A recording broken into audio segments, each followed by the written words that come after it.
There is a moment in the early story of humanity that feels like a torn page, a place where memory should have been anchored, yet all that remains is a soft indentation, as if something had once been written there and later removed with careful hands.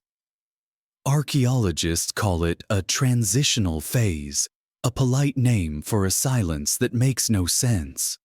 Myths call it the age before the age, when the world was already old by the time humans learned how to speak. And those who study the earliest clay tablets notice the same contradiction. The story of civilization begins abruptly, fully formed, as if picked up mid-sentence, while everything before it dissolves into fog.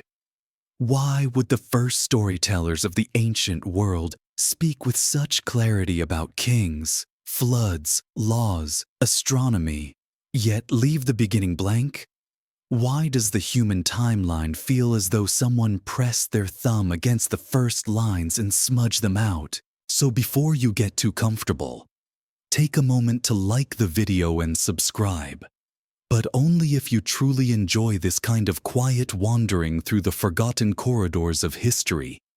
And if you're awake enough, whisper into the comments where you're listening from, and what time it is right now. There's an unease in the archaeological record that refuses to settle. Tens of thousands of years of human presence leave behind a trail of small, simple traces.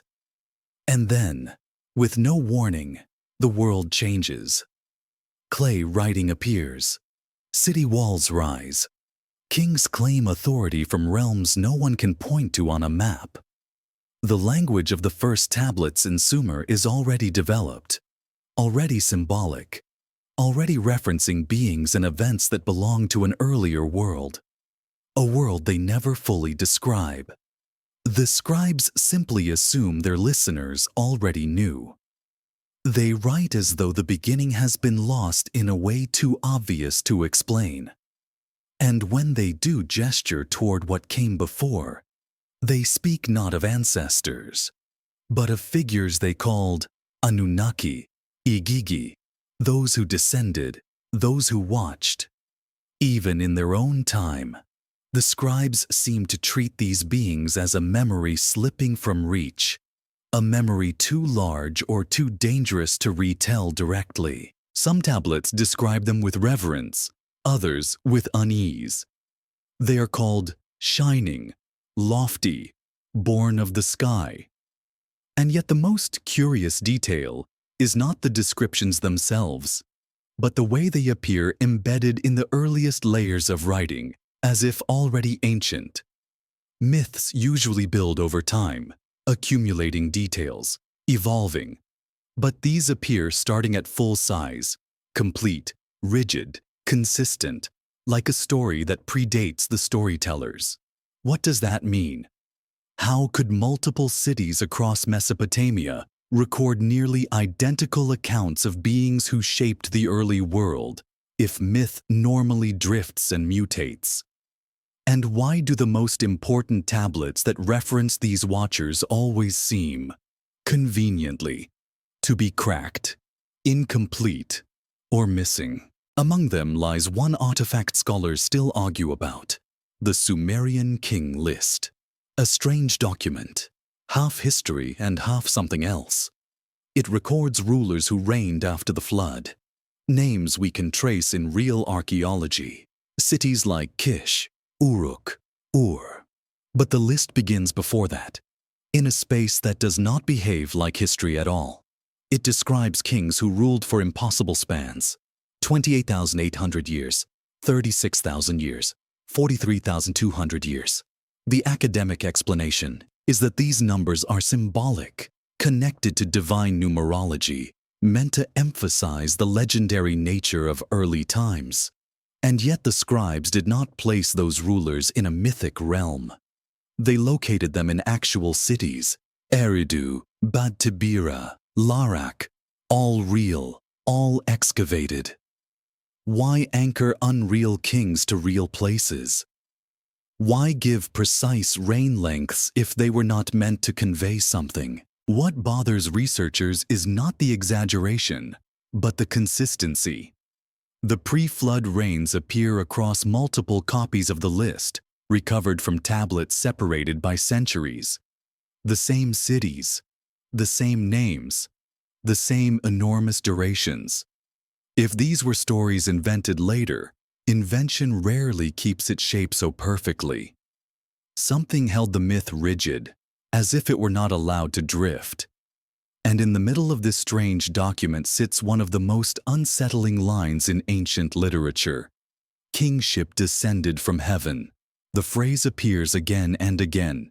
It is not poetic. It is a statement.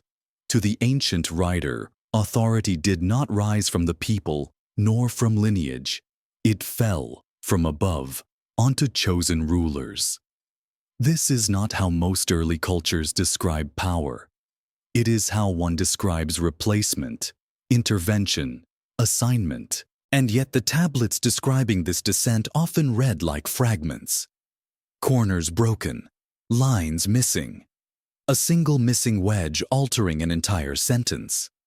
Archaeologists, when cataloging these breaks, mark them as natural damage, erosion, fire, pressure over millennia.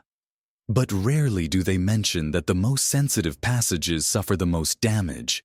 The way a pattern of erasure sometimes reveals more than the information it hides. In museums, behind glass, these tablets sit quietly, labeled, measured, categorized.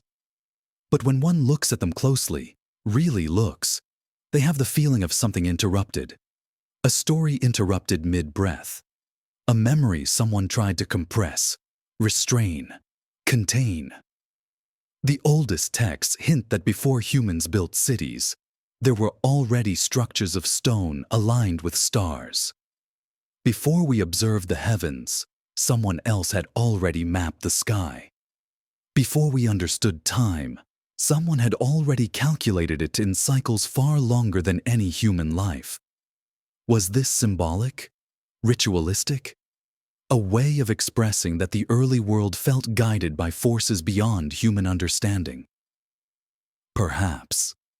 And yet the recurring theme is unnerving. Knowledge appears suddenly, at full maturity, as if handed over rather than developed. The first astronomers of Sumer tracked Venus with precision requiring generations of observation. Yet the records appear abruptly, with no developmental stages. The first laws, like the Code of Ur-Nammu, emerge with a coherence suggesting long legal tradition. Yet earlier examples remain absent. It is as if humanity woke one morning not at the beginning of its story, but deep into it, carrying echoes of something older, something enormous, something that the earliest storytellers seemed both reluctant and compelled to mention. And beneath it all rests the quiet, persistent suggestion that someone had been watching long before the first city rose from the plains of Mesopotamia. Watching and then departing, leaving humans to rebuild memory from the ruins of whatever came before. If the first scribes inherited a story that was already broken, who broke it? And why does the silence before writing feel heavier than the words that survived? The silence that precedes civilization is not an empty one. It is thick, almost pressurized, like the pause between two breaths where something unsaid still lingers. When researchers trace humanity backward through time, they pass through layers of pottery, tools, settlements. And then suddenly, the trail becomes faint. Not gone, just strangely thin. As if an entire age once stood there and later folded itself inward, leaving only faint impressions beneath the soil. The last glacial melt should have left chaos, hunger, and scattered tribes. Yet instead, in several regions of the world, humans reappeared with rituals, astronomy, and architecture far out of proportion to their survival conditions. Why would hunter-gatherers who struggled simply to endure the climate suddenly carve monuments with exact alignments to celestial cycles they should not yet have understood. Göbekli Tepe is usually placed at the center of this question, but its strangeness deepens, not resolves, the mystery. On a windswept hill in southeastern Turkey, enormous stone pillars, some weighing several tons, rise from a ritual complex that predates agriculture, writing, metal, pottery, and the first cities. The carvings are detailed, symbolic, suggestive of a cosmology far too developed for a people who had not yet built permanent houses. Archaeologists agree the site was ceremonial, but the purpose remains elusive.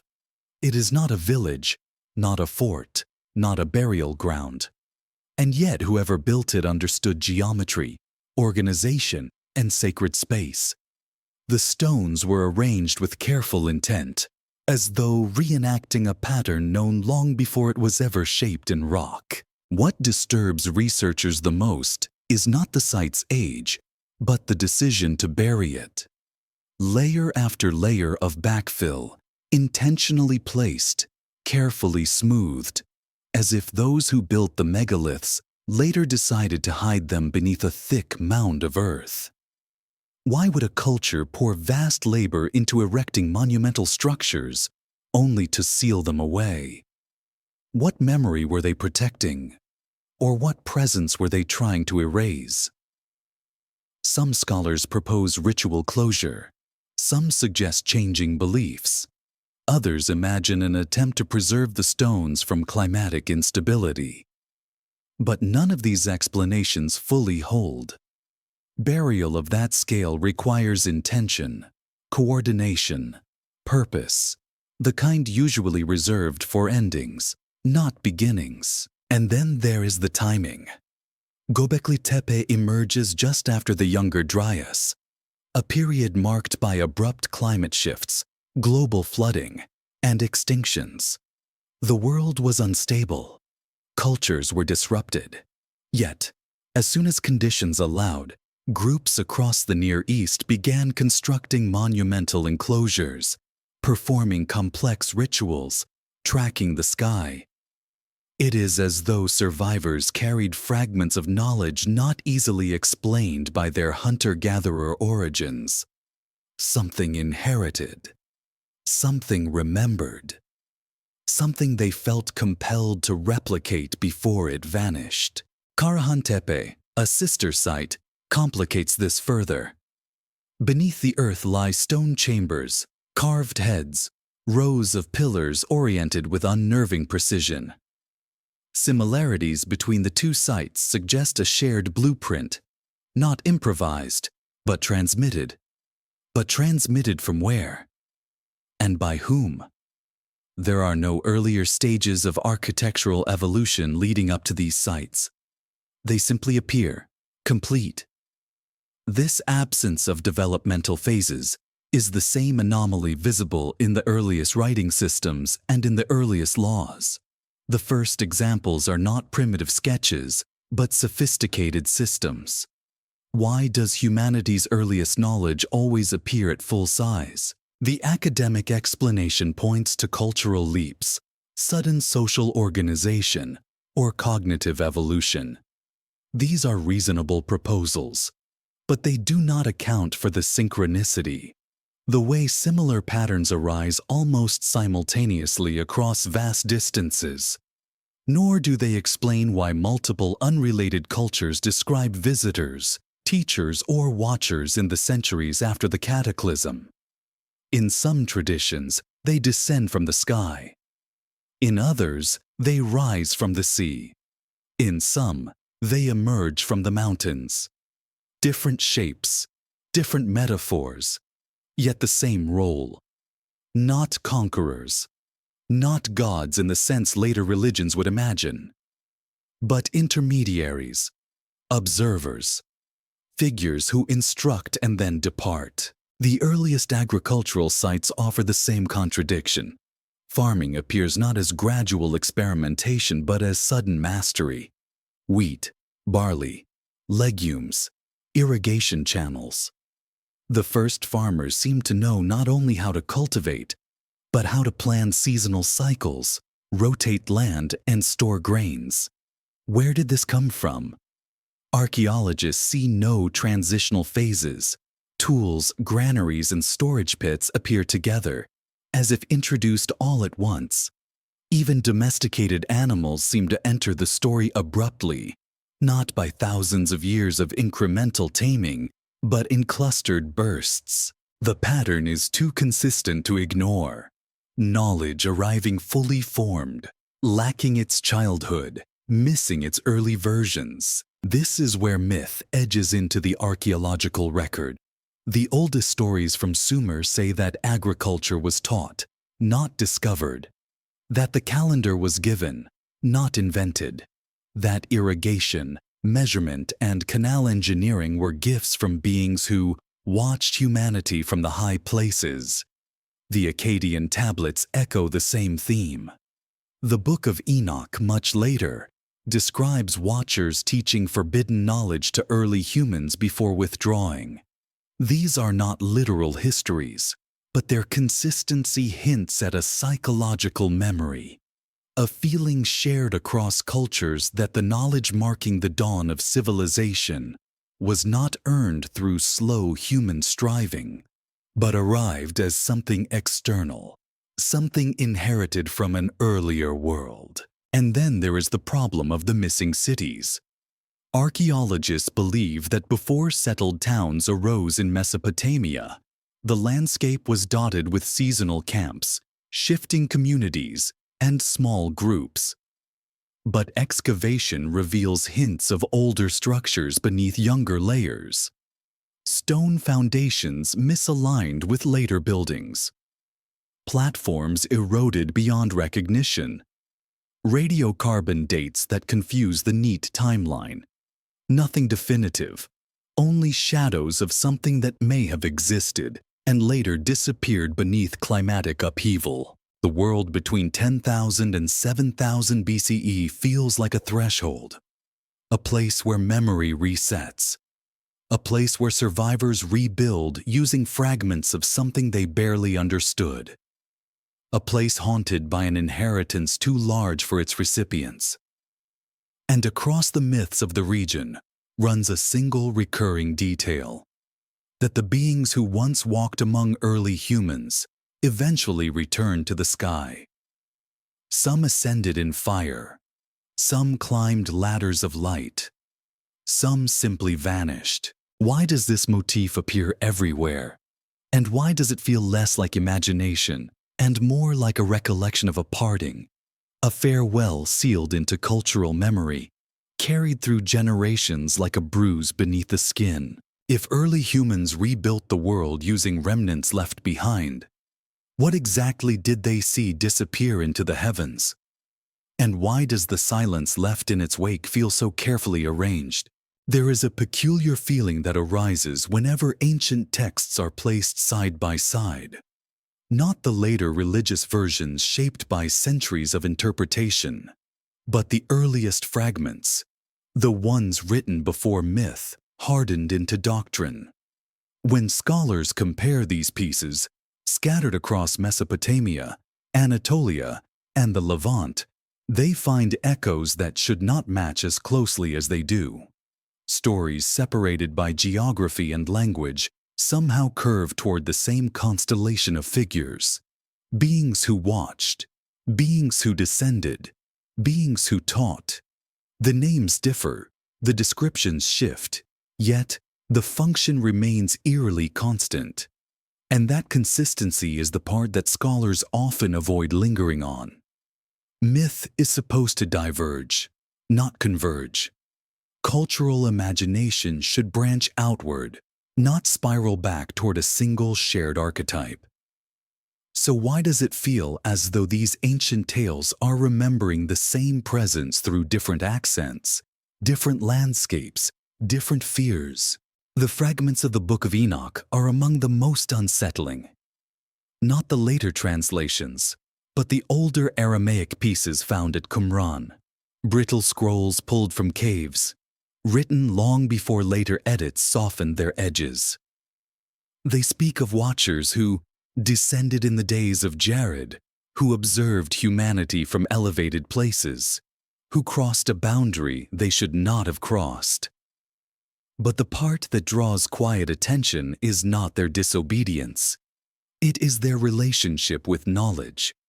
The text suggests that certain skills, metallurgy, cosmetics, divination, the reading of stars, were not meant for humans at that time. Why would such everyday concepts require divine restriction? And why does the story cast these teachings not as blessings, but as violations? Modern scholars interpret this symbolically. Metallurgy marks the beginning of weaponry. Cosmetics mark the beginning of seduction. Astronomy invites the sense of fate. Divination invites control. These interpretations are sensible. Yet beneath them lies a deeper question. Why does the transmission of knowledge appear as the primary sin? Why would early societies frame learning itself as dangerous? Unless knowledge arrived from a source that unsettled the old order, a source that made humans aware of capacities they were not prepared to carry. In Akkadian texts, the Igigi, often overshadowed by the more famous Anunnaki, serve as a mirror to the watchers. They are described as those who observe, those who labor above, those who keep record. Their rebellion, in one version, arises not from lust or corruption, but from exhaustion. They tire of their role and force the creation of humans to lighten their burdens. This story, too, is symbolic.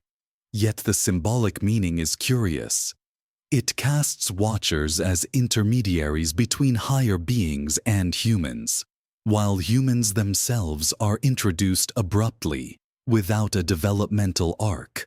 Another sudden beginning, another missing origin. The parallel between these traditions is not a perfect match, but it is close enough to raise discomfort. They describe beings neither fully divine nor fully mortal, beings positioned between realms, beings whose presence triggers a shift in human capability. They do not behave like gods in the later sense of the word. They behave more like custodians, observers, stewards of a fragile world after a rupture no one fully remembers. And when they leave, their departure alters the direction of human history. Archaeology, cautious and restrained, rarely mentions these stories except as mythic frameworks. Yet there are moments when the material record seems to whisper in the same direction. The world's earliest star charts, for instance, are more accurate than they should be. The Mul.Apin tablets of Babylon catalog constellations and celestial timings with precision that implies centuries of observation. Yet the tablets themselves appear suddenly, with no earlier drafts. The knowledge inside them seems older than the tablets that contain it.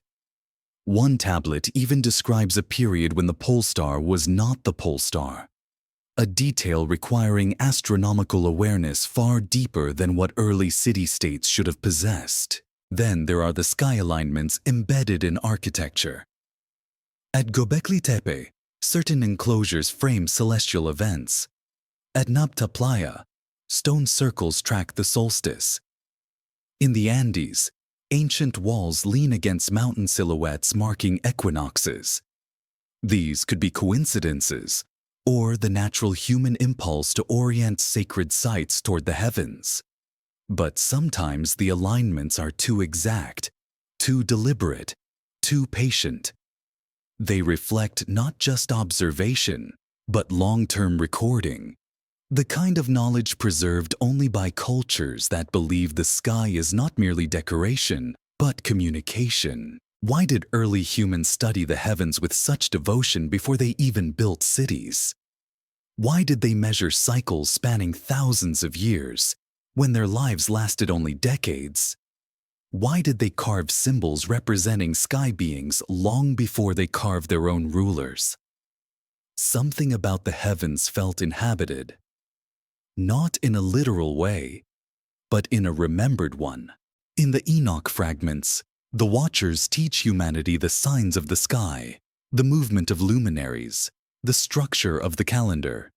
This is presented as a trespass. In Mesopotamian tablets, the Apkallu, antediluvian sages, bring kingship, writing, measurement, medicine. After the flood, they are said to return to the deep or ascend again. This too is presented as a departure. In both traditions, knowledge is introduced suddenly and withdrawn suddenly, as though humanity were given a glimpse of something far older than itself. What unsettles researchers is not the details of these stories, but their persistence. Across thousands of miles and thousands of years, civilizations repeatedly describe the same cycle: descent, instruction, rupture, withdrawal. Not domination, not worship. Observation, guidance, surveillance from high places, mountains, or sky realms. And always the same ending: a return upward, followed by silence. What exactly were they remembering? A caste of priests? A lost elite? A cultural metaphor? Perhaps, but there is something about these traditions that resists being reduced to metaphor. They feel like memories passed down too long, eroded, reshaped, yet still pointing toward an event that left a scar on the human timeline. The scar is not visible in a single site or a single text.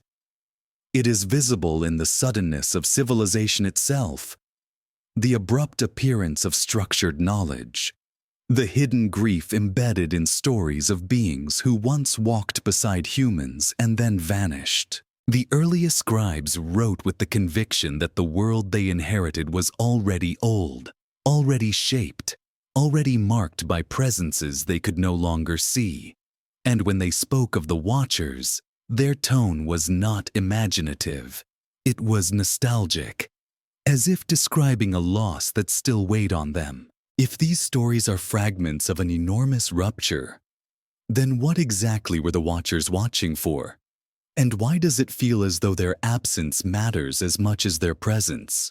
There is a strange stillness in the world's earliest dynasties, a sense that the first kings stepped into roles far older than themselves, as though they inherited thrones built for someone else. When archaeologists trace the beginnings of kingship, they expect to find experimentation, shifting systems, unstable hierarchies, trial and error. But instead, they encounter a pattern that feels unnervingly polished. The earliest rulers appear not as tentative leaders of struggling villages, but as fully formed sovereigns presiding over legal codes, monumental architecture, complex rituals, and astronomical calendars. It is as if the structure of kingship itself descended already matured, waiting only for human names to be attached to it. And the most unsettling part is that the legends say exactly that. Kingship descended from heaven. In Sumer, the first dynasties emerge abruptly. Cities like Uruk, Kish, and Ur appear with administrative systems already in place. Their rulers claim descent from beings who lived in the high places, who shone with brilliance, whose authority did not come from blood or conquest, but from a realm above the clouds. These claims are often explained as political mythology, symbolic language meant to legitimize early power. But something about the consistency of the language feels too heavy to dismiss. The phrase does not drift across centuries. It remains fixed. It does not adapt to changing religious trends. It precedes them.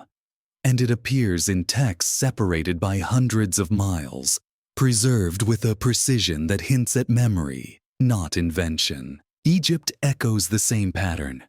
Before the well-documented dynasties, before the pyramids, before Narmer unified the two lands, The land was ruled, according to its own oldest inscriptions, by beings called the Shemsu-Hor, the followers of Horus. They are described not as gods, and not as simple ancestors, but as intermediaries who ruled when humanity was young. The Palermo stone, one of Egypt's oldest historical records, lists rulers whose identities do not match any human lineage. Some names appear symbolic, others remain opaque. Yet the Egyptians treated them as real. They built their historical memory upon them. And when human kings finally appear, they describe themselves not as originating power, but as inheriting it. Why would two of the world's earliest civilizations begin their history by placing someone else at the top? Even in archaeology, there is an unsettling absence of transitional phases. The rise of political complexity in Sumer should show centuries of slow consolidation, but the evidence instead jump cuts from scattered settlements to organized urban centers. Egypt should show a gradual shift from tribal chieftains to divine kings.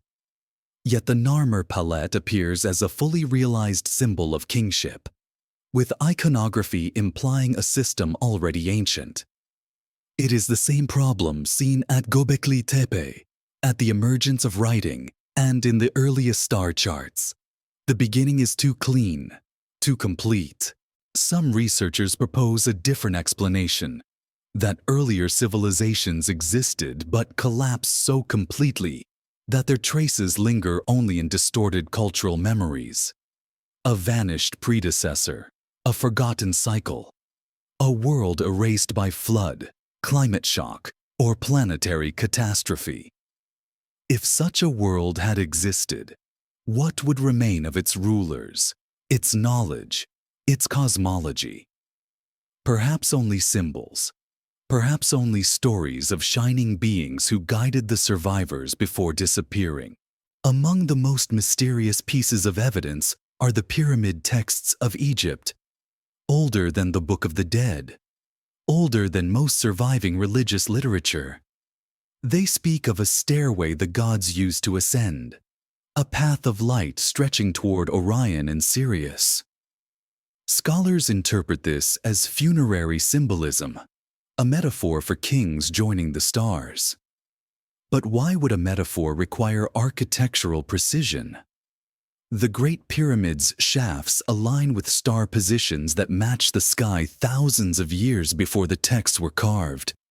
Why encode cosmic coordinates into stone if the intention was only symbolic?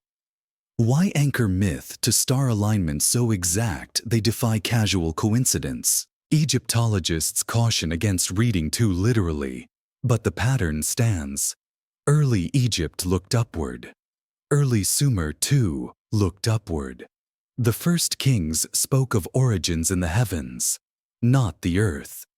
And when they built structures meant to endure millennia, they pointed them toward specific celestial markers, as though honoring a memory that the sky itself preserved. Then there is the problem of Menes, or Narmer, the first king credited with unifying Egypt. His sudden appearance in history is jarring. No transitional rulers precede him clearly. No gradual accumulation of power is documented. He emerges already victorious, already divine, already carrying symbols that imply a line of authority stretching back far beyond his lifetime. The same abruptness appears in Sumer. Enmebaragesi of Kish, the first ruler confirmed archaeologically, arrives already commanding an army, already supervising temple construction, already connected to a world of trade and diplomacy. How does kingship arrive before its own roots? Who taught the first kings the rituals of rule, the mathematics of building, the geometry of alignment, the symbolism of crowns and regalia? These are not instincts. They are inherited systems. The Sumerian king list intensifies the unease. Before the flood, rulers reigned for thousands of years. After the flood, their reigns shortened dramatically. Scholars interpret this as mythic exaggeration. But perhaps the exaggeration is not the point. Perhaps the contrast is the point. Something changed. Something broke. Something ended. And whatever ended was remembered as a time when rulers were not entirely human. In one version of the list, a line is partially broken, a wedge missing, but what remains is haunting. Then kingship was taken up into heaven. Not simply given, taken back, withdrawn. It mirrors the Egyptian belief that the Shamsu-Hor ruled until they ascended again. It mirrors the legends of the Andes, where Viracocha walks into the ocean and departs. It mirrors the stories of the Maya, where Itzamna returns to the sky. It mirrors the Hopi belief that the Kachina spirits will one day come back. Different names, different landscapes, the same departure. This shared ending leaves a long shadow. It suggests that kingship, knowledge, astronomy, all the marks of early civilization, began as memories of something older, something that walked the earth briefly, guided humanity through a threshold, and then vanished. If kingship truly descended from above, then why did it rise so effortlessly when the world emerged from the last cataclysm? And if the earliest rulers inherited a system not of their own making, whose legacy were they protecting? There are stones in this world that seem to remember more than the cultures that built around them. Their weight is disproportionate to the civilizations we associate with them. Their precision too deliberate for the tools those people are believed to have used. Their placement too confident for societies supposedly just emerging from prehistory. Archaeologists catalog them, measure them, photograph them, but often describe them with a quiet discomfort, as if the stones themselves carry a memory older than the civilizations layered above them. Sometimes it feels as if humanity woke up in the ruins of a world it did not build, repurposing the remnants without understanding the blueprint. Baalbek in Lebanon is the clearest example of this sensation. The site is famous for its Roman temple, but the Roman construction sits upon something far older, the trilithon. 3 stones, each weighing hundreds of tons, cut with an accuracy that defies their estimated age. The Romans built around them, not beneath them. And below even those massive stones lie larger, more ancient blocks, weathered differently, aligned to a geometry Rome did not use. Engineers today speculate on levers, rollers, teams of thousands, theories that stretch the limits of plausibility, but never quite snap. Yet no one can explain why. Why build with blocks so enormous? Why choose a scale no later culture replicated? What memory were they preserving? Or what presence were they honoring? Some insist that the stones are purely human achievements, the product of ambition and ingenuity. Others quietly admit that the older layers feel out of place, misaligned with known history. When the surface layers erode, what remains beneath often feels like the trace of a builder culture that passed through the world in silence, one that left its signature in megalithic precision and then vanished.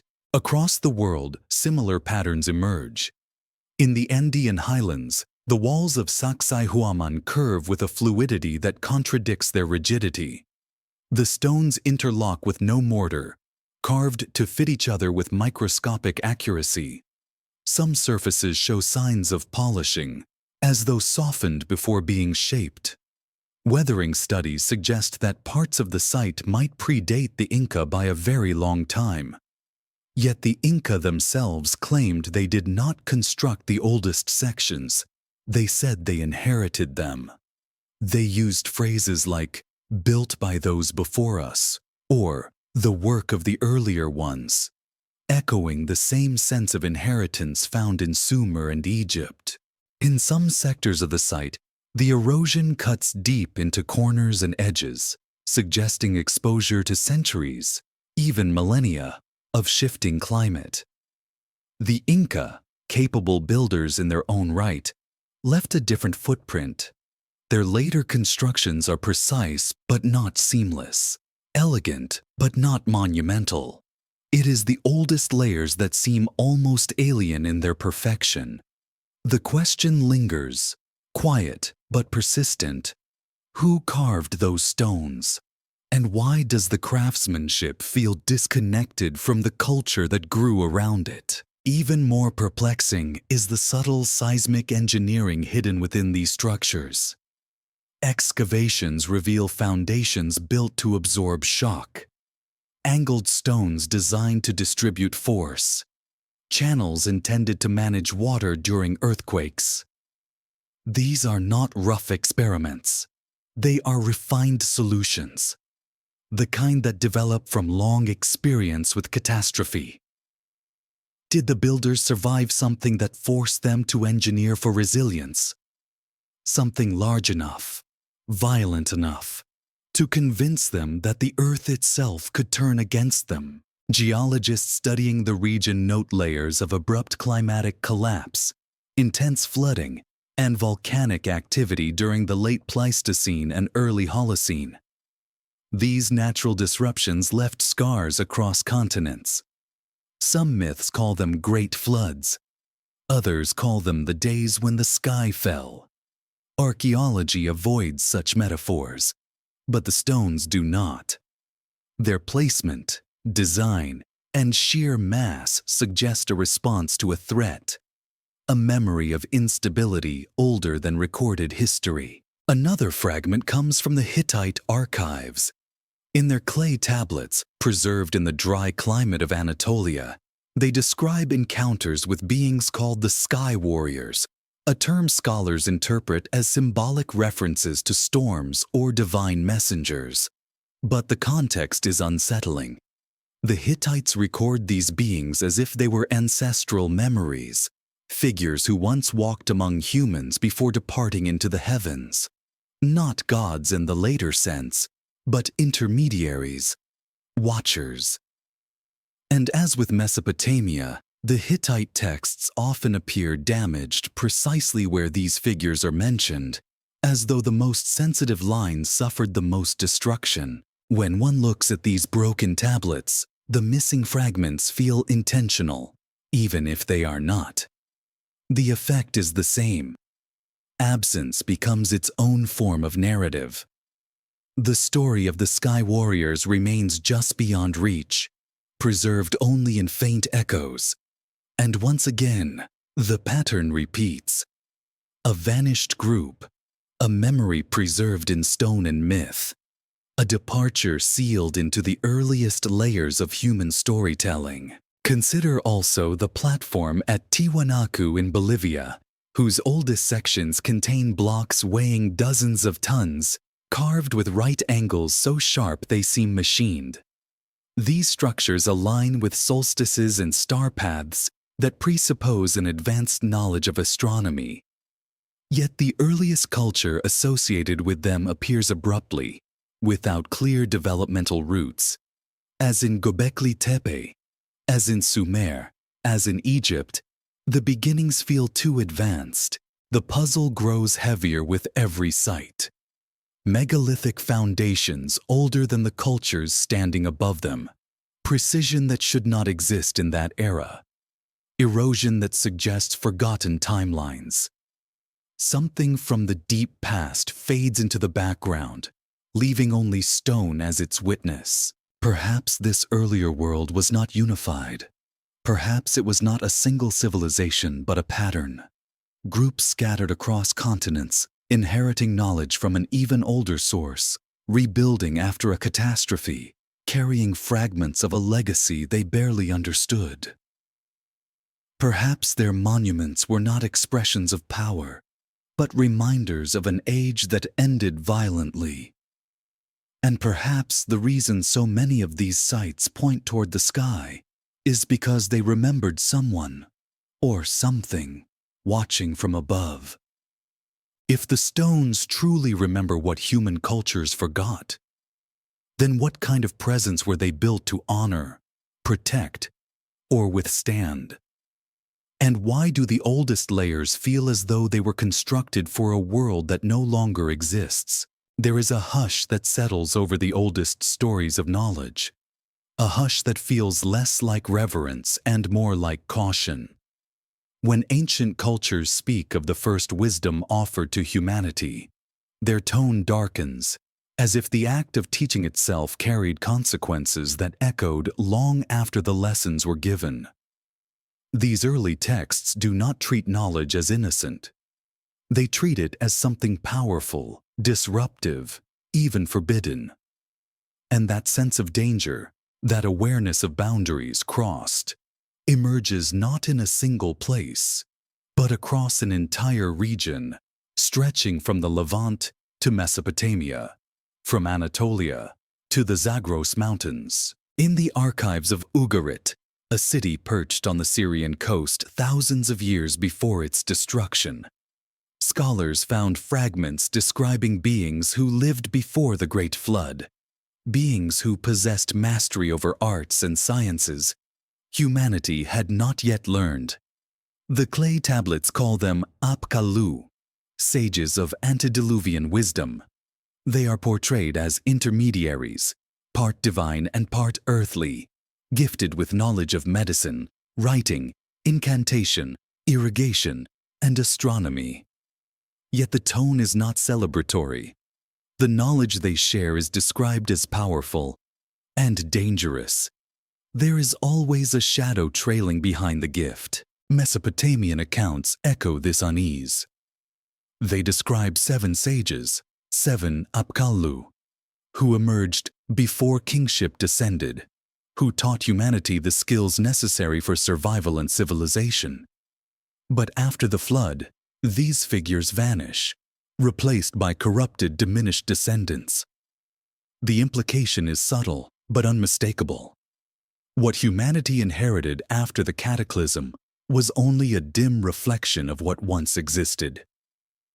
The true knowledge, the pure knowledge, belonged to an earlier world, a world broken beyond repair. The Book of Enoch, written much later but drawing from older traditions, intensifies this tension. Its fragments speak of watchers who descend and teach knowledge not meant for humans, metallurgical secrets, star lore, cosmetics, enchantments. Modern interpretations read these as symbolic of social transformation, but the text itself trembles with something deeper. It remembers a moment when an exchange took place, when humanity received tools that altered its path forever. And it frames that moment not as a blessing, but as a transgression. The knowledge is forbidden not because it is evil, but because it collapses a boundary. It accelerates something that should unfold slowly. It opens doors humanity was not yet ready to walk through. What boundary was crossed? And who created it? The Akkadian version of the flood story, older than the biblical one, describes the gods debating whether humans should survive after acquiring skills that made them too independent. The flood becomes not a moral punishment, but an attempt to reset, to erase knowledge that arrived too quickly, too abruptly. But erasure is never perfect. Survivors carry memories. Ruins carry clues. And so humanity after the flood begins again. Not from the beginning, but from fragments. It is in these fragments that the most troubling pattern appears: the sudden disappearance of libraries, archives, and centers of learning.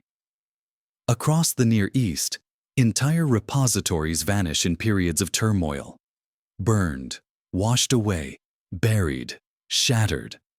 Scholars treat these losses as the result of war or accident.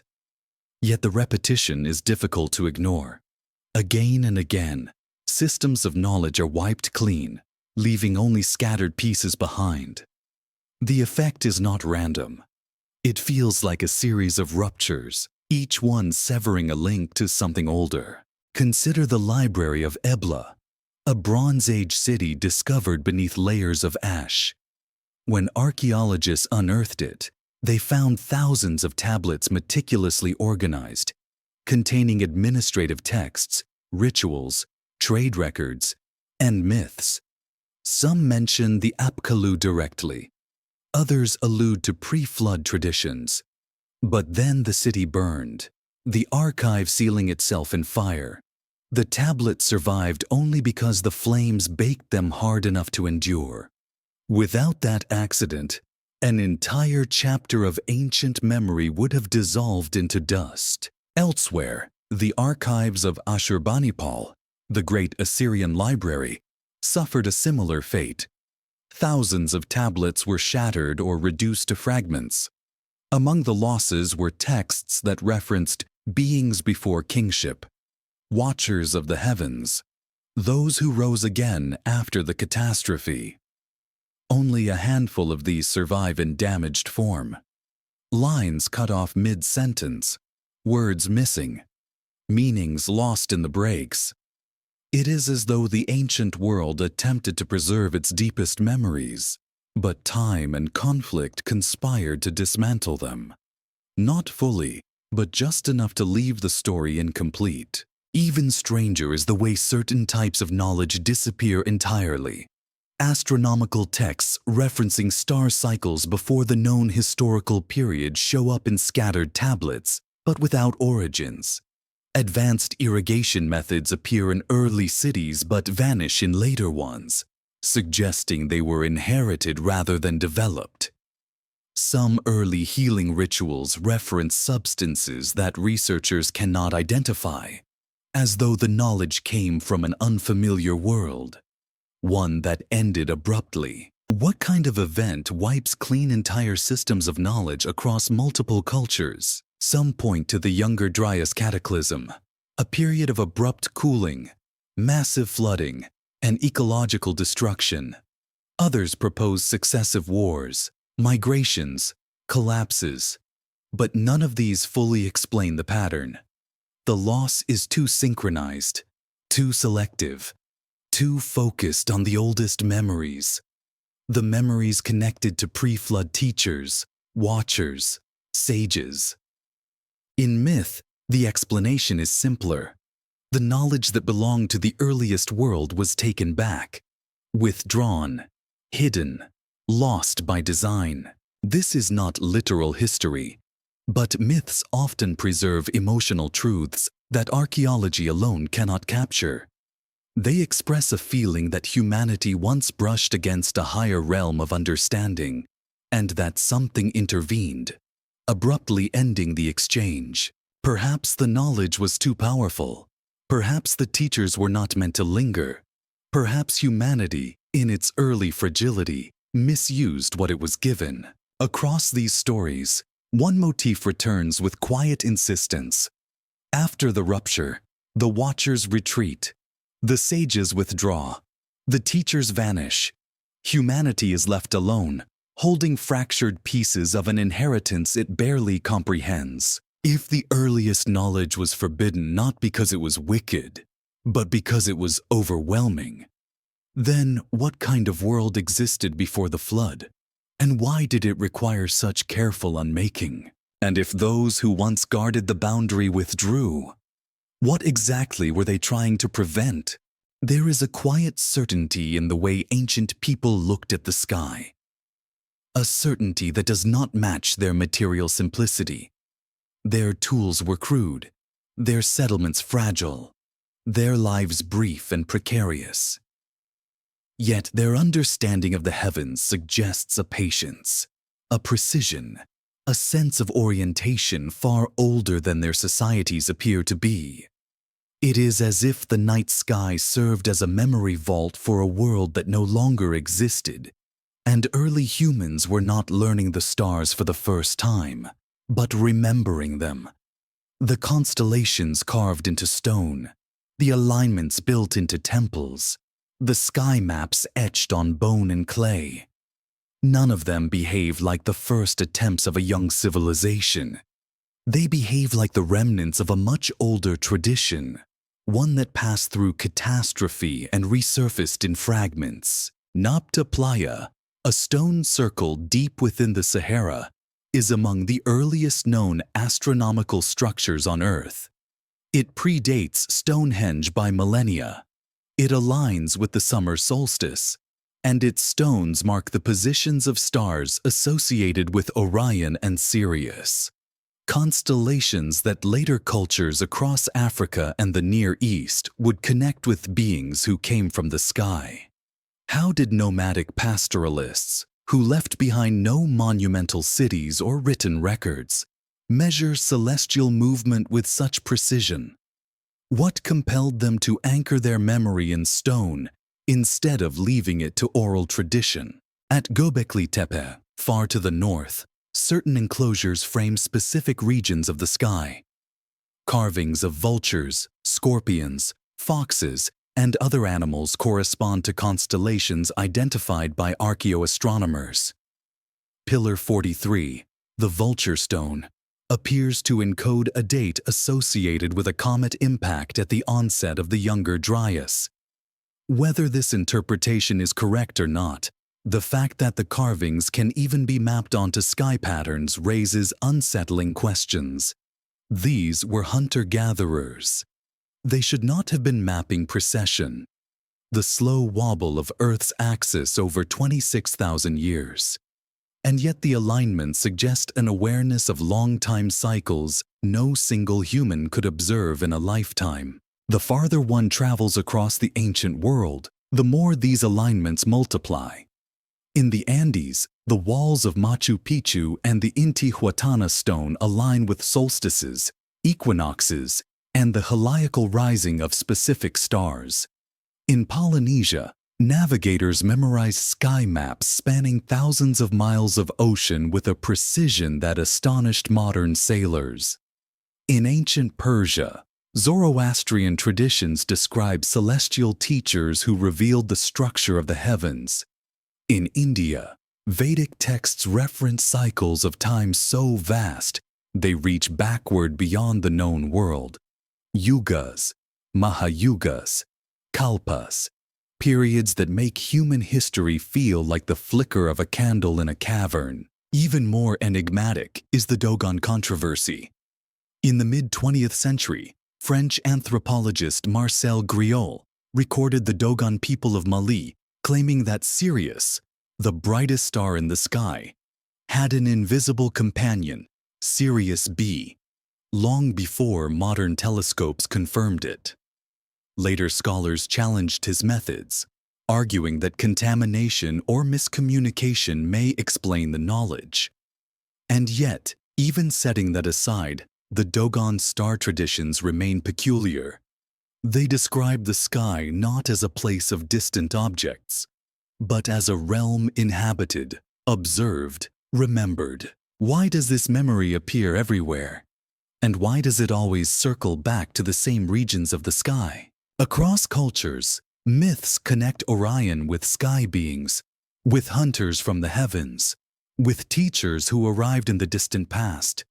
Sirius appears as a star of renewal, a marker of floods, a symbol of watchers. The Pleiades, too, emerge as homes of ancestral figures.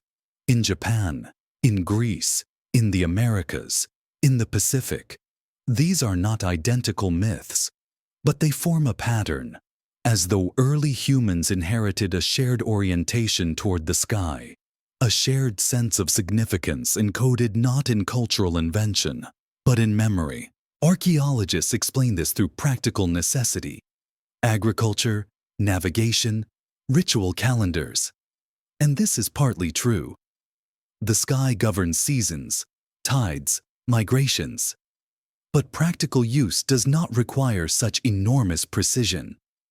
Practical use does not demand that temples align with stars visible only at specific epochs, or that structures encode precessional markers spanning thousands of years. Practical use does not require that entire myths revolve around beings who came from the sky, taught humanity, and then departed. There is a subtle, haunting suggestion in these sky-focused traditions. Early humans behaved less like observers discovering the cosmos, and more like descendants remembering a cosmology that once structured their world. Consider the star charts preserved in the Mesopotamian Mul-Apin tablets. They list constellations, rising times, intervals between star positions, and calendar corrections so precise they imply centuries of uninterrupted observation. Yet the tablets appear suddenly, without earlier draft versions. The knowledge inside them feels inherited, not invented. One carving from a shrine in southeastern Anatolia, a place largely forgotten even by nearby villages, depicts a star cluster that no longer matches modern sky positions. The carving appears thousands of years old, yet the stars are arranged in a pattern that would have matched the sky only in a much earlier epoch. How did its creators know that configuration? Why record a sky that would not appear again for thousands of years? Even in places where writing did not exist, the same impulse appears. In New Zealand, Maori traditions speak of ancestors who came from the upper realms, bringing star knowledge that guided migrations. Among the Hopi, Kachina figures are described as sky ancestors who once dwelled with humans before returning to a distant home. The Maya track Venus cycles with astonishing precision, associating the planet with a returning deity. Different lands, different languages, different epochs, the same upward gaze. Yet the most haunting element is not the accuracy of these sky maps. It is the recurring motif of return. Cultures across the world describe celestial beings who left but promised to come back, whose departure marked the turning of ages, whose return would signal renewal or ending. The Watchers in Enoch, the Apkallu after the flood, the Shemzuhor in Egypt, the Kachinas in the southwest, the Itzamna in Maya tradition. Even in distant Scandinavia, the Vanir, associated with fertility and knowledge, withdraw from the human world after an age of peace. What were humans remembering? A literal departure, a mythologized catastrophe, the passing of a teacher culture, or the collapse of an earlier world that oriented its life toward the sky. Perhaps the alignments, the star maps, the celestial symbolism were not simply observations of the heavens, but memorials. Perhaps early humans carved the sky into stone because it was the only part of their world that remained unchanged after the catastrophe. The earth shattered, cities drowned, knowledge scattered. But the stars stayed still, watching. If the heavens served as humanity's first archive, then what memory were they preserving so diligently? And why does so much of that memory point toward beings who once walked the earth and then ascended into the night sky? There is something unsettling about civilizations that begin at their peak. Archaeologists expect slow accumulation, the gradual refinement of tools, the long evolution of social structures, the patient layering of innovation upon innovation. Yet some of the world's earliest cities emerge with a maturity that feels out of proportion to their age. They appear suddenly, with advanced sanitation, standardized weights, grid planning, monumental reservoirs, and complex trade systems, as though their founders were not inventing these systems, but restoring them. Memory, not discovery. Reconstruction, not genesis. The Indus Valley offers one of the clearest examples. Harappa, Mohenjo-daro, Dholavira. These cities rise from the earth with an elegance that modern engineers still admire. Their drainage systems rival those of Rome. Their city planning suggests a master blueprint, not trial and error. Their weights are standardized across vast distances, far more consistent than those of contemporary civilizations. Yet what precedes them is silence. No earlier settlements hint at the experimental stages required to develop such organization. No primitive prototypes. No half-formed layouts. The cities simply appear, fully coherent, as if their builders already carried knowledge refined elsewhere. Their writing system, too, arrives without evolution. Symbols that do not gradually emerge from crude marks, but appear already structured. And then, just as abruptly, the civilization dissolves. Its script disappears. Its cities empty. Its memory evaporates. Some propose climate change, shifting rivers, or social collapse. But whatever the cause, what remains is an uncanny symmetry. A civilization that begins fully formed and ends without transition, leaving scholars staring at a story that feels like the middle of a book whose first and last chapters are missing. Sumer, too, presents this paradox. The earliest cities appear with irrigated fields, schoolhouses for scribes, trade networks, religious complexes, and administrative systems that seem too mature for their age. It is as if the world had paused for thousands of years, then suddenly accelerated.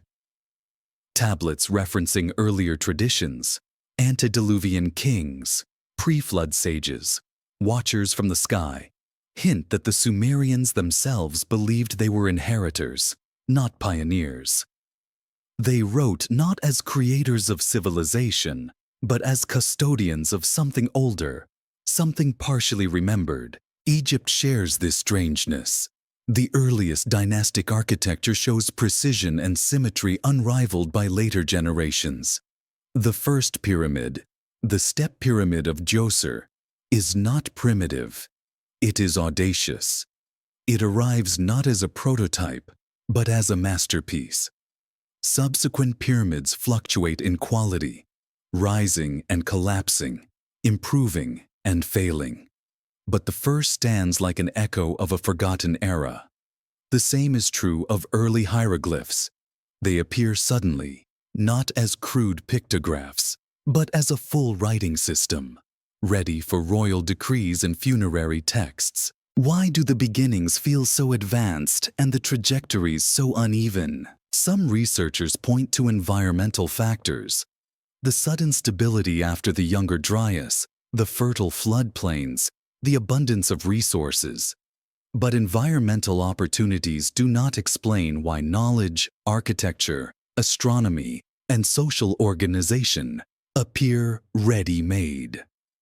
They do not explain why the earliest texts reference an age of beings who ruled before humans, or why flood myths across the world describe teachers who return to the sky after the catastrophe. The global distribution of these myths is difficult to ignore. In the Levant, traditions speak of watchers who withdrew after a great rupture. In the Andes, Viracocha disappears across the sea. In Mesopotamia, the Apkallu retreat to the deep. In Mesoamerica, Itzamna ascends to the heavens. In Polynesia, sky ancestors depart after instructing their descendants. In Australia, the Wandjina, depicted with halo-like heads, leave after shaping the landscape. Different names, different stories, but always the same structure. Arrival, instruction, rupture, departure. The flood myths connect these cycles. Nearly every ancient culture remembers a world-destroying deluge. Not metaphorical rain, but titanic flooding. Geological evidence supports episodes of sudden sea level rise at the end of the last ice age, enough to drown coastlines and erase settlements. Submerged ruins off India's coast, in the Gulf of Cambay, lie beneath layers of silt and tidal currents. The dating is debated, but the pattern matches global stories of coastal cities swallowed by the sea. What would such an event do to human memory? It would shatter continuity. It would reduce knowledge to fragments. It would force survivors to rebuild with whatever pieces they carried. pieces that might not fit together anymore. Perhaps this is why early civilizations look like restorations of something older. Perhaps the survivors of the catastrophe carried echoes of a lost world, a world oriented toward the sky, structured by cycles, built with precision. A world erased, leaving only myths of beings who warned, taught, and then vanished. Archaeologists have found traces of settlements predating the known cities, villages submerged under rising seas, stone alignments beneath layers of mud, foundations older than the cultures built atop them.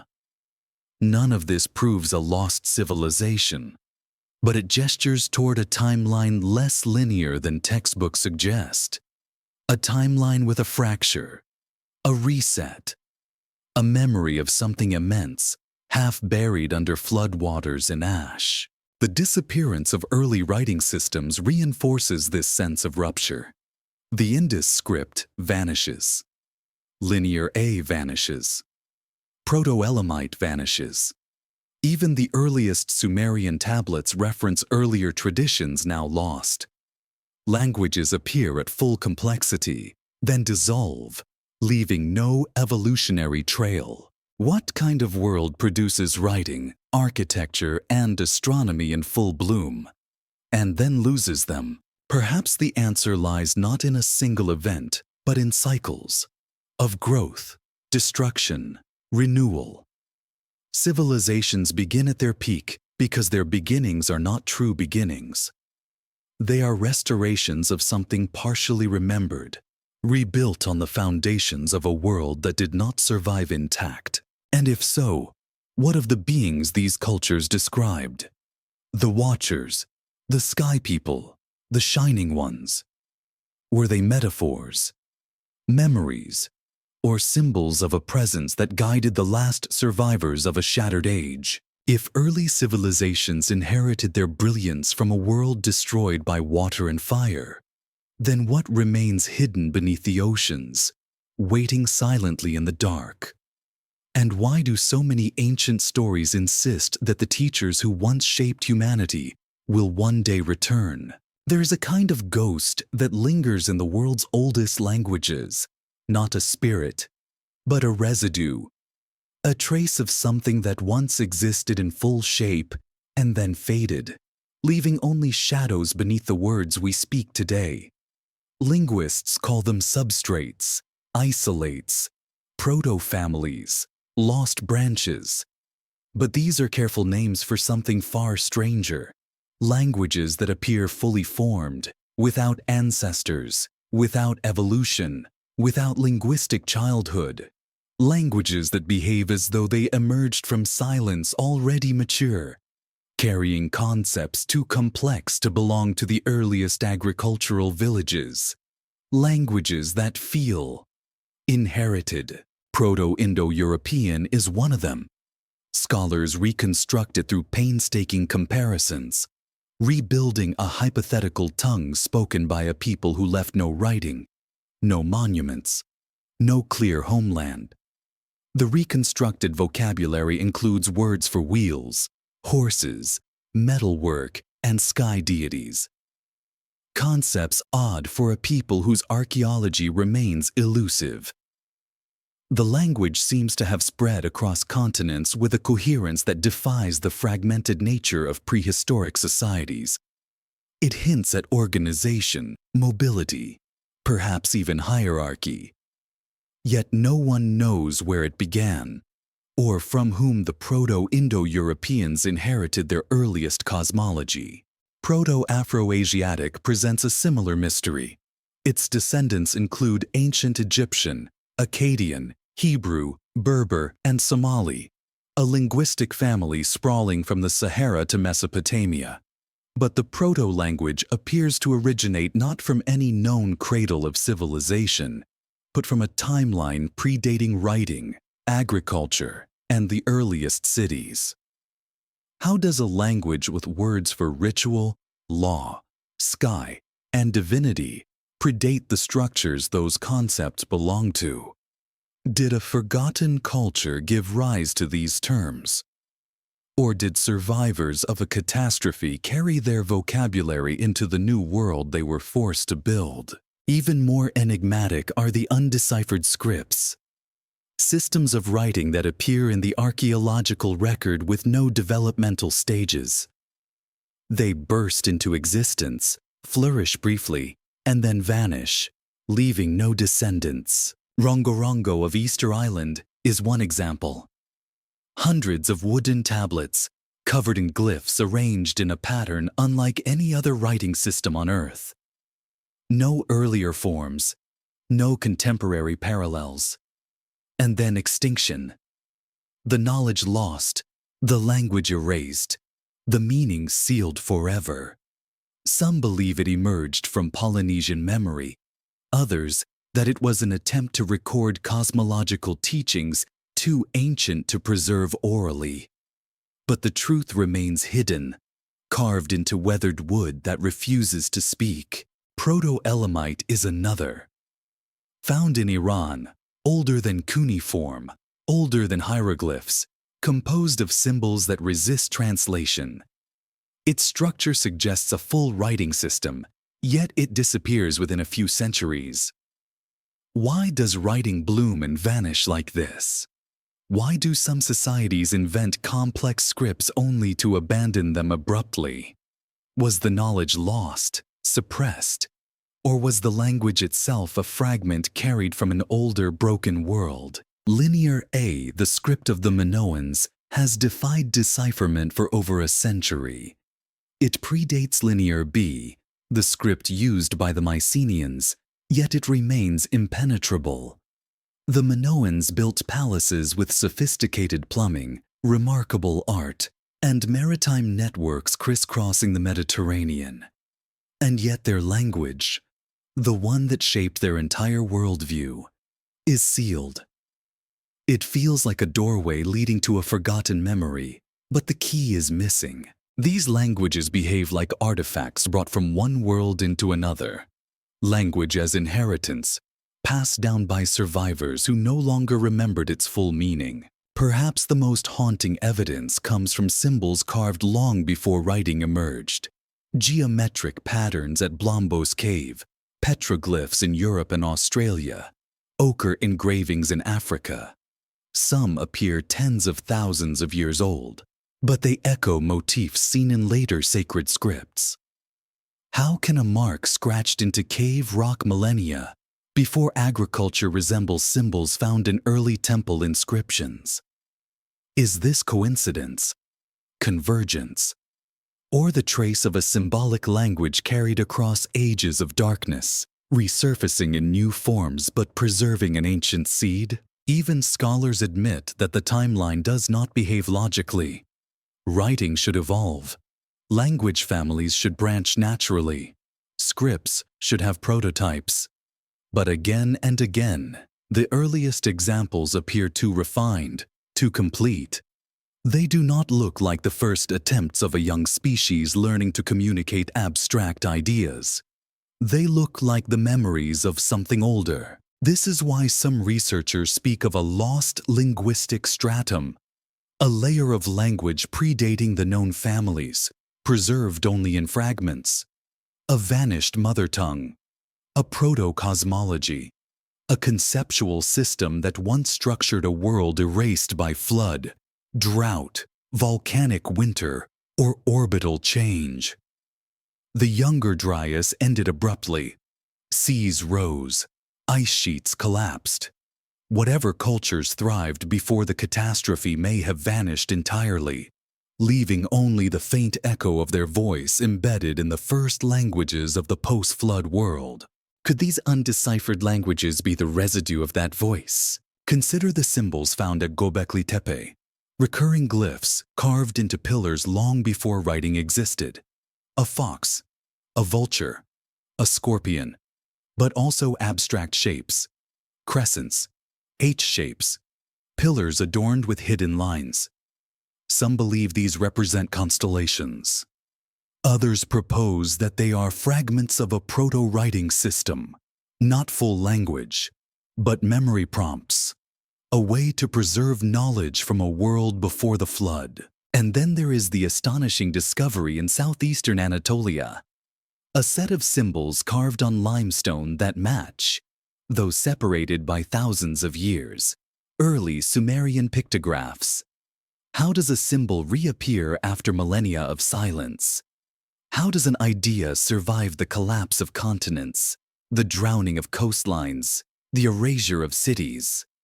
Unless the memory itself was carried by survivors who scattered into the highlands, preserving scraps of a vanished tongue that re-emerged when humanity rebuilt civilization. Language, then, becomes a fossil, not of bones, but of thought.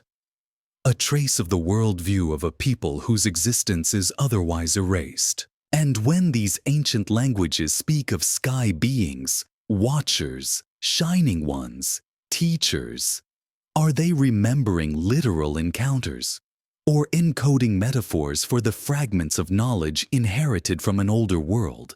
If languages can carry memory across cataclysm, then what memories lie hidden in the words that survived?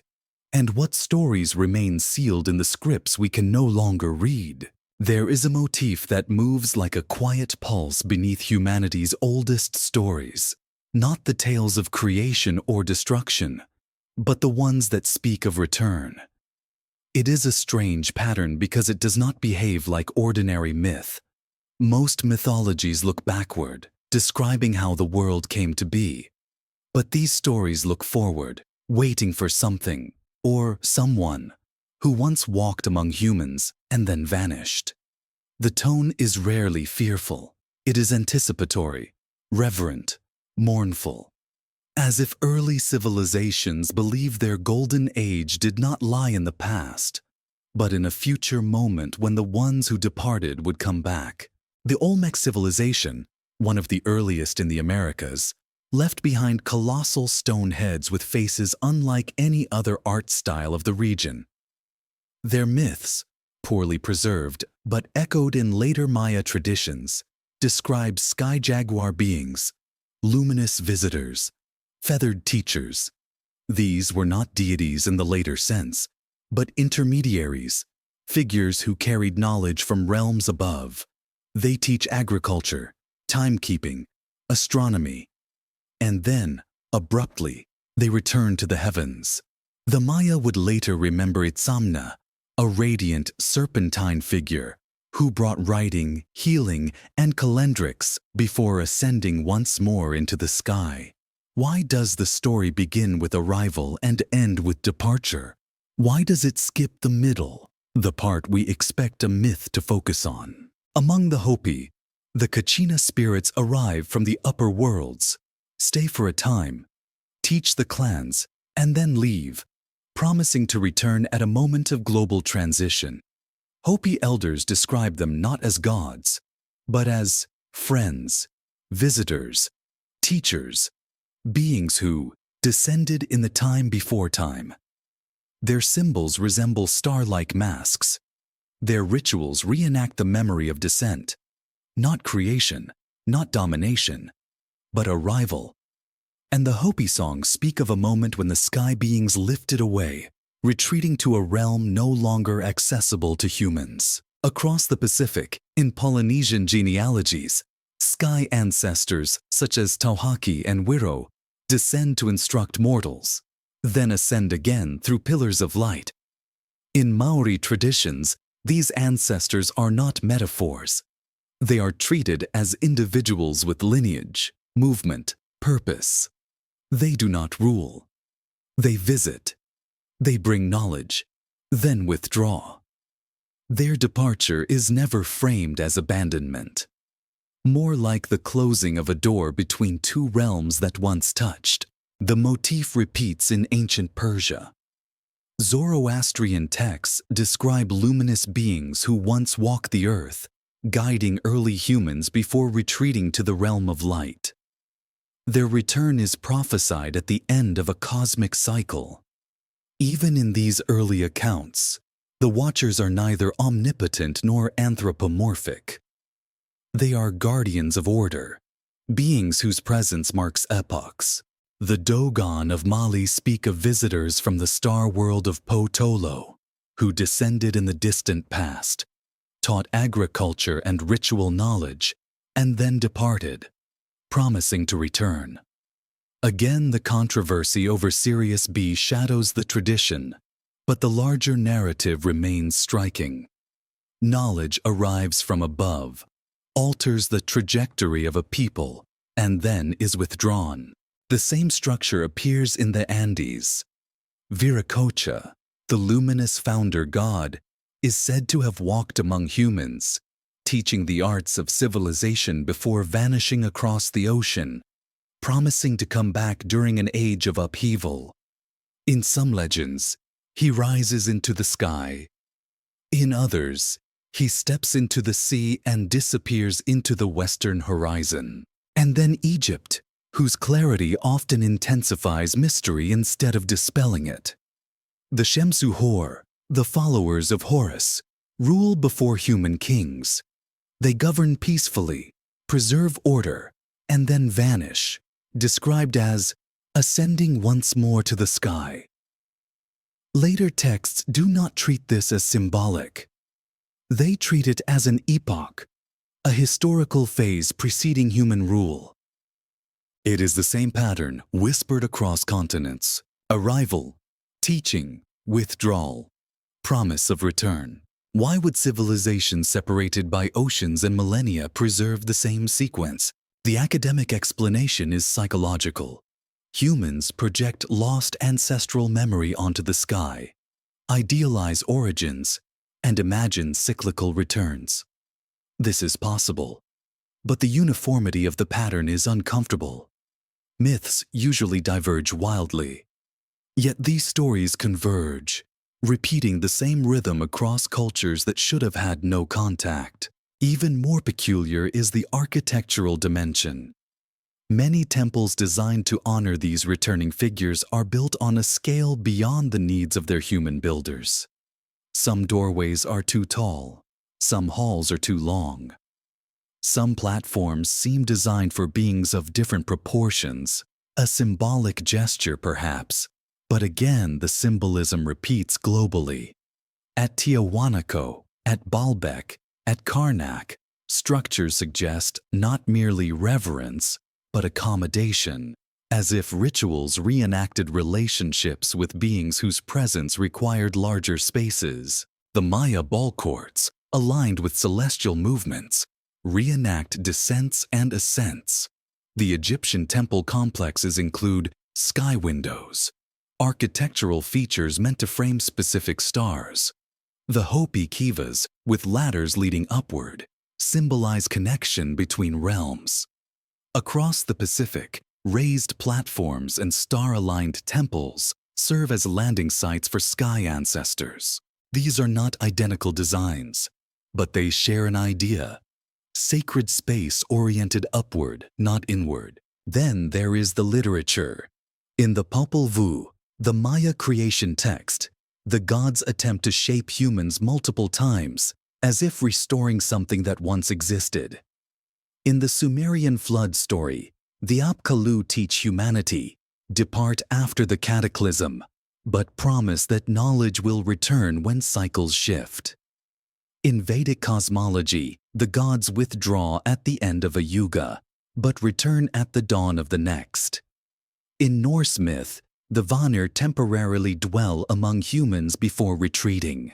The world's ancient storytelling behaves strangely, as if it is not describing mythic futures, but remembering historical ruptures, moments when humanity's connection to something greater was severed. What exactly did they believe would return? Not gods in the theological sense, not ancestors in the biological sense, but beings who once walked among early humans, beings associated with knowledge, cycles, cosmology, beings the Sumerians called Anunnaki, beings the Hebrews called Watchers, beings the Egyptians called the followers of Horus, beings the Hopi call Kachinas, beings the Maya call Itzamna and the Lords of Light. Different names, but the same posture: descending to instruct, ascending to withdraw, promising to return. If these stories were independent inventions, Why do they follow the same axis? And why does the withdrawal always coincide with a catastrophe? A flood, a dark age, a civilizational collapse. Perhaps these myths are not predictions of a future event, but memories of an ancient departure. Perhaps the return motif is not hope, but longing, a reflection of a world once guided by presences that stepped away when the cycle changed. And if the sky was once a doorway, not a symbol, then what kind of age would humanity be entering when those who left decide to cross that threshold again? There is a moment in ancient history where the world seems to inhale sharply and does not exhale for centuries. A moment when dozens of civilizations, scattered across thousands of miles, collapse almost at once. Writing systems disappear. Cities burn. Trade routes vanish. Knowledge fractures. Scholars call it the Bronze Age collapse, a tidy phrase that hides the enormity of what happened. For those who lived through it, it must have felt like the undoing of the world. And within that unraveling lies a peculiar silence, a silence surrounding the very stories that earlier cultures preserved with such care. The chronicles of sky beings, shining ones, watchers, sages. It is as though the rupture that tore apart nations also tore apart memory itself. Before the collapse, the Eastern Mediterranean was a network of brilliant civilizations. The Hittites, the Mycenaeans, the Egyptians, the Canaanites, the Cypriots, the Hurrians, the Mitanni. Their scribes wrote in cuneiform and hieroglyphs, Linear B and Akkadian. They carved treaties into stone, recorded omens in clay, catalogued stars, mapped trade routes.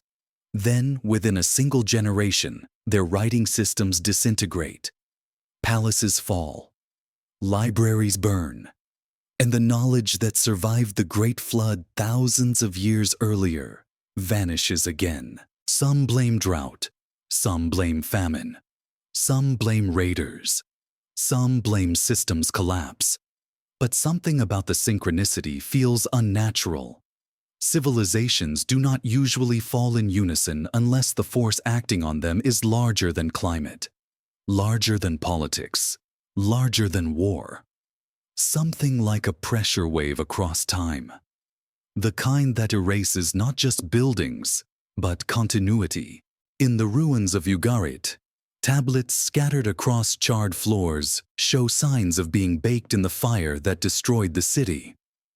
Among them are fragments that mention the Watchers of the High Places, references to the Apkallu, and rituals invoking beings who once guided kings. After the fire, the city never rises again. Its language dissolves. Its myths scatter. The thread connecting it to the ancient memory is severed. The Hittite capital suffers the same fate. Entire archives, thousands of tablets, lie broken in place as if abandoned mid-sentence. Some texts describe beings who walked in the days before the darkening. Others mention the old teachers who withdrew when the world changed. These lines appear near the breaks. The parts that would complete the thought are missing, lost in fire, or lost to time. Or perhaps they were already fragile before the flames touched them. In Greece, the Linear B scribes stop writing. The palace centers fall silent. The knowledge of the Mycenaean world, its rituals, astronomy, trade, fades into a dark age so complete that centuries pass before writing reappears. When it returns, it is a different script, a different world, a different memory. The stories of divine visitors become distant myths. The earlier narratives fragment. Egypt survives, barely, but its priests lament that the scrolls of the first times have been lost, destroyed, or taken. Later inscriptions claim that knowledge once kept in sacred houses of life had vanished by the reign of Ramesses III. Even the most conservative Egyptologists acknowledge that a significant portion of early texts disappeared in this era. And among the losses were records associated with the Shemsu Hor, the followers of Horus who ruled before the pharaohs. What remained were only the symbolic echoes. It is as though the collapse targeted memory, as though certain stories, especially those concerning the beings who came before, were pushed to the edge of oblivion, not erased completely, but fractured so thoroughly that only mythic outlines survived. Why does this matter? Because in the centuries after the collapse, cultures begin rewriting their histories. Myths turn into allegory.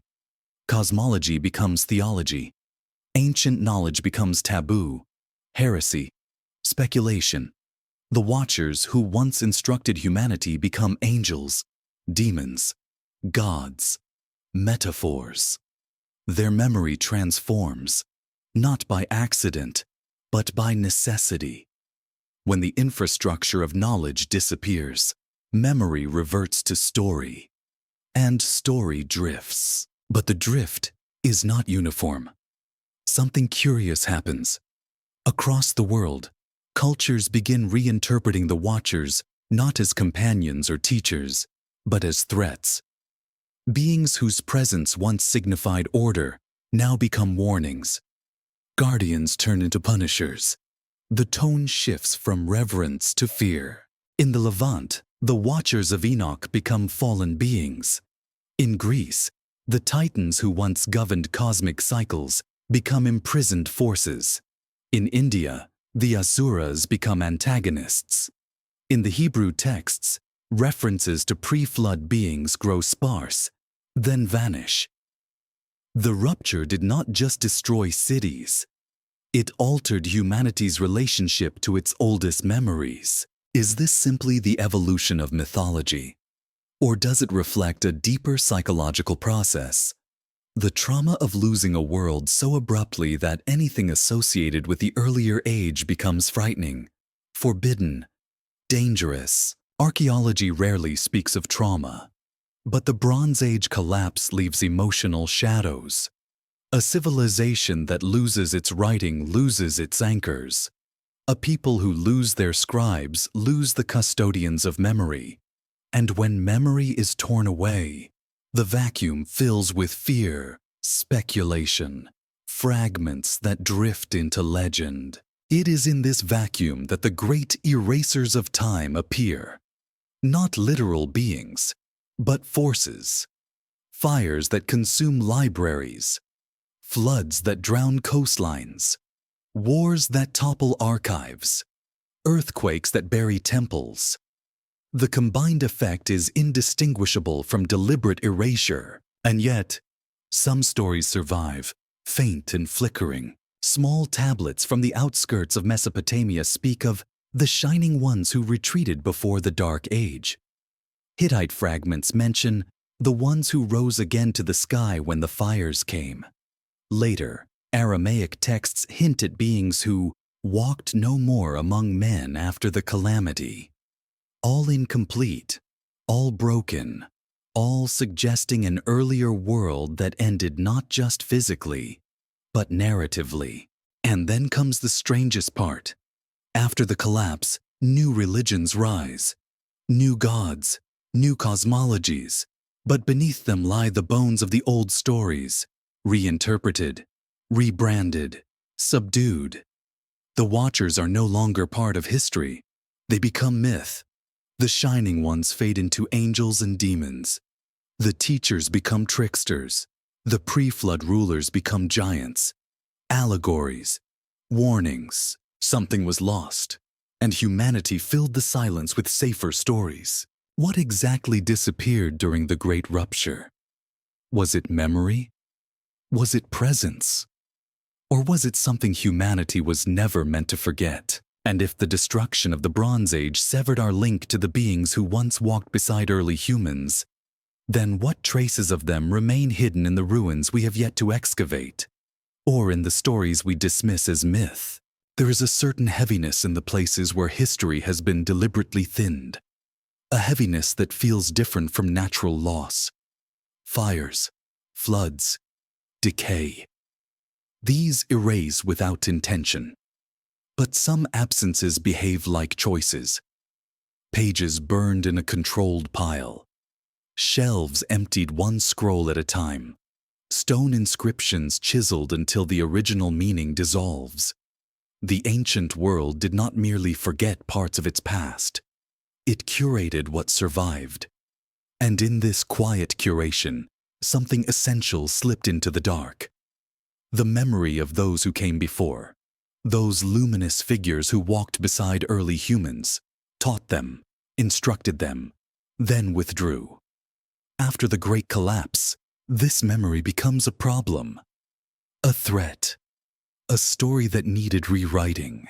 The first known eraser of history appears long before modern times. Ashurbanipal, the Assyrian king whose library once held hundreds of thousands of tablets. He was proud of his collection, proud enough to carve his literacy into stone. Yet even his scribes copied selectively. Tablet by tablet, they removed references to beings who walked before kingship, to sages who survived the flood, to watchers who instructed humanity. The fragments that remain often contain suspicious breaks, as if the lines most connected to pre-flood wisdom were the ones most vulnerable to damage. Further east, in China, Qin Shi Huang orders the burning of books and the burial of scholars to unify ideology. History, in his view, must start with him. The old records, especially those describing earlier ages and cycles, threaten his authority. Within months, entire archives vanish. Some texts survive only because they were hidden in walls or buried in tombs. Others are gone forever. Among the lost works were chronicles of earlier cosmic epochs, descriptions of heavenly visitors, star lore from ancient astronomer sages. These were not mystical scrolls. They were part of China's intellectual heritage. Their destruction leaves a silence that still echoes. And then Alexandria, that shimmering jewel of knowledge. The library did not burn once, but several times, in waves of catastrophe and conflict. Each time, different kinds of knowledge disappeared. One fire destroyed astronomical texts, another mathematical treatises, another the last copies of pre-Hellenic cosmologies. What survived became the canon of the classical world. What burned was everything else, especially the records too strange, too ancient, too uncomfortable to fit into the frameworks of later empires. Historians treat these losses as accidents of war. Yet the pattern is strangely selective. Texts connected to early cosmology, to pre-dynastic kings, to antediluvian sages, to watchers and sky beings, these consistently vanish first. They are the most fragile, the least copied, the most easily dismissed as myth.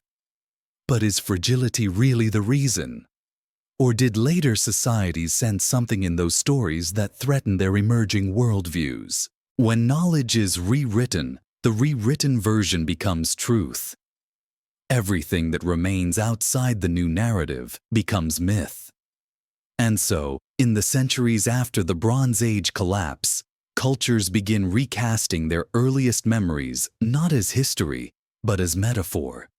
The beings once described as teachers become exaggerated into gods or demonized into fallen spirits. The luminous ones become angels. The watchers become cautionary tales. The sages become giants or monsters. What was once described as presence becomes imagination. The process is subtle, but relentless. A shift in tone, a reinterpretation, a new translation, a missing fragment. And the ancient world loses another thread. Memory becomes symbol. Symbol becomes story. Story becomes myth. And myth becomes harmless. Even archaeology, a discipline dedicated to uncovering the past, inadvertently participates in this erasure. When excavators find references to pre-flood kings with impossibly long reigns, they catalog them as literary devices. When they encounter depictions of beings descending from the sky, they label them metaphors. When they see the precision of early megaliths, they explain it through purely terrestrial ingenuity. All reasonable interpretations. But these interpretations depend on one assumption: that the ancient world never witnessed anything outside the bounds of modern expectation. Yet the ancients themselves did not share that assumption. They wrote as though they remembered, as though they inherited stories from a time when the earth was reshaped, when knowledge arrived too quickly, when teachers walked with early humans before withdrawing. In the House of Life at Abydos, Egyptian priests kept scrolls older than the dynastic period. These scrolls, according to later inscriptions, described cycles of creation, destruction, and restoration. They also reference groups who came from the stars of the east and departed when the two lands were young. None of these texts survive. They are mentioned only indirectly in the margins of temple walls, like ghosts haunting the edges of history. Similarly, the Sumerian temple libraries once contained entire collections on ritual science, astronomy, and the origins of kingship.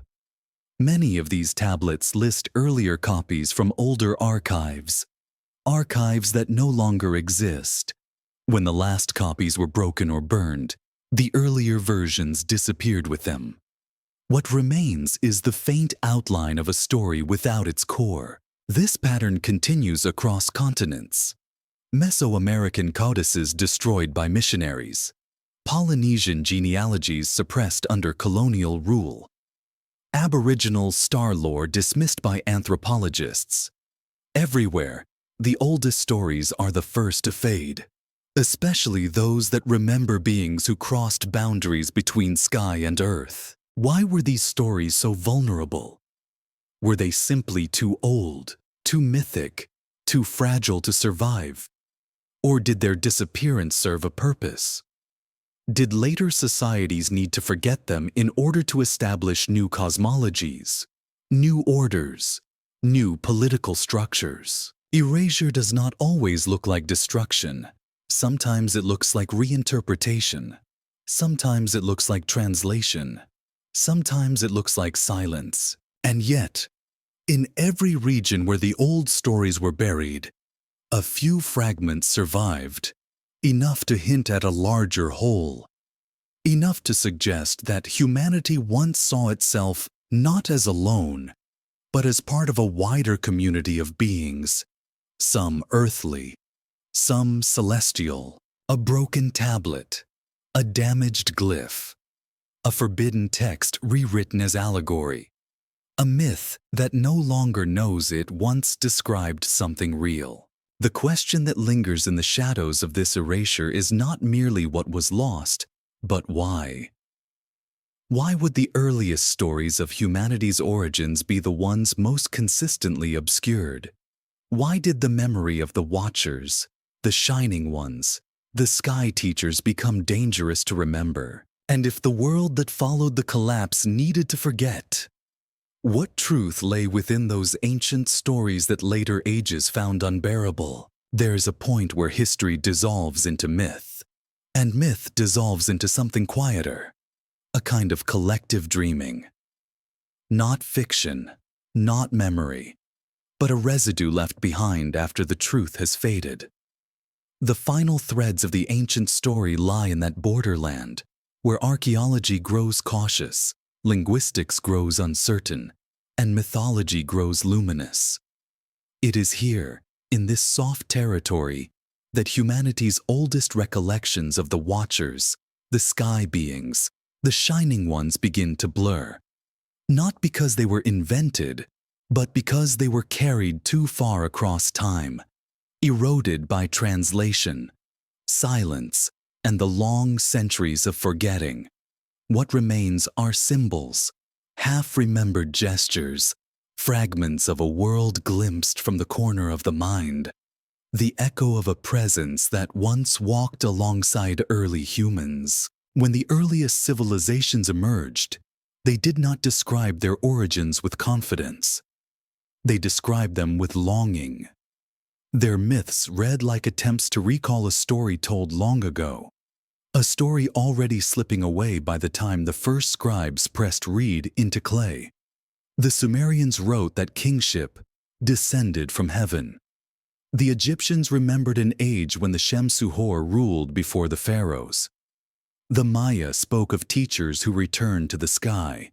The Polynesians traced their lineage to ancestors who came from the upper realms. These are not historical claims in the modern sense, but they are not imaginative fantasies either. They carry the emotion of recollection, not invention. Perhaps this is why so many early stories feel incomplete. They open in the middle. They reference ages no longer understood. They allude to cycles that no longer fit the reconstructed timeline. Myth behaves differently when it is remembering instead of inventing. It moves in circles, not lines. It hints instead of explains. It preserves symbols instead of facts. And when the facts disappear, the symbols remain, glowing faintly in the dark, waiting for someone to notice their shape. Across cultures, the watchers are remembered less for what they were and more for what they did. They observed. They taught. They withdrew. And perhaps most haunting of all, they left a fracture behind, a gap in human memory, a feeling that something essential was taken away.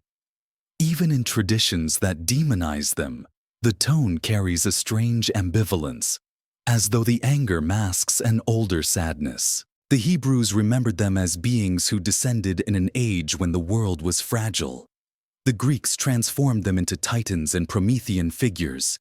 The Persians cast them as luminous intermediaries. The Hindus buried them within yugas so immense that mortal understanding cannot grasp their scale. The Norse tucked them into the Vanir, who came in peace before vanishing. In every version, the Watchers are older than the human story, yet intimately woven into it. Not creators, not rulers, but presences whose influence shaped the first civilizations. And then they left. This is the part that never changes. The departure. The withdrawal. The closing of a door that once stood open between humanity and something vast, perhaps benevolent, perhaps indifferent, perhaps simply following its own cycles. The withdrawal is always framed as a loss, not punishment, not abandonment, loss, a severing of connection, a silence falling over the world. After that silence, humanity begins rewriting. The Watchers become gods, then demons, then metaphors, then curiosities for scholars to analyze and dismiss. What was once described as memory becomes myth, and then myth becomes something children hear before sleep. Stories stripped of their sorrow, but beneath the softened versions, the old ache remains. A sense that something ancient slipped away just as humanity began to rise. A sense that the wisdom carried by the first survivors of the great catastrophes was not entirely their own. A sense that the earliest cities were built in the shadow of a world already lost. Archaeology, cautious by necessity, interprets this through human frameworks: migration, adaptation, cultural transmission. But there is a quiet strangeness even scholars cannot escape. The suddenness of civilization's dawn, the global echo of flood myths, the precision of early astronomy, the fully formed languages, the megalithic foundations older than their builders, the writing systems with no childhood, the knowledge that appears without ancestors. It is as though humanity began its story not at the beginning, but just after an ending. Memory behaves strangely after a catastrophe. Trauma compresses time. Loss rearranges narrative. Survivors carry fragments, symbols, rituals, orientations to the sky. Over generations, fragments become myths. Myths become foundations. And the original event, the one that shaped it all, dissolves into the background. But the Watchers, they endure in the spaces where memory is thinnest, in the symbolic language of birds, serpents, and shining figures, in the alignment of temples towards stars no longer occupying the same positions, in the longing embedded inside prophecies of return, in the persistent human feeling that the world was once connected to something just beyond reach. Perhaps the Watchers were not beings in the literal sense. Perhaps they were remnants of a lost civilization, rising briefly before the floods. Perhaps they were mythic reflections of teachers, navigators, astronomers, sages who guided early humans through a devastated world. Perhaps they were something else entirely, something humanity could describe only through the symbols it possessed. Or perhaps the truth is simpler. Early humans lived through a moment so immense that only symbolic language could survive it. A moment when the heavens looked close, when the earth was unstable, when knowledge moved in ways later ages could not comprehend. A moment when everything felt watched because everything was changing. What matters now is not the literal identity of the Watchers, but the shape of the memory itself. A memory of guidance, rupture, and silence. A memory of doors closing. A memory of a world older than the histories carved into stone. And if myths remember what words cannot, then perhaps the return motif is not prophecy, but nostalgia. Not expectation, but grief. A grief so old it has become part of the architecture of human imagination. Civilizations fall. Languages die. Temples crumble. Stories distort. But certain symbols persist, floating across time like seeds on the wind, carrying faint whispers of a forgotten age. They do not explain. They invite. They do not reveal. They beckon. The Watchers stand at the edge of this symbolic landscape, not as beings, but as questions. Ancient questions that human history has never fully answered. And when one listens closely to these old stories, to the silence beneath them, to the threads connecting distant cultures, a quiet thought begins to rise, not as certainty, but as contemplation. If the Watchers were not merely myth, then what kind of world did humanity lose? And what kind of world might it one day rediscover when the cycle turns once more, and the sky grows bright with familiar shapes returning from the deep horizon of time?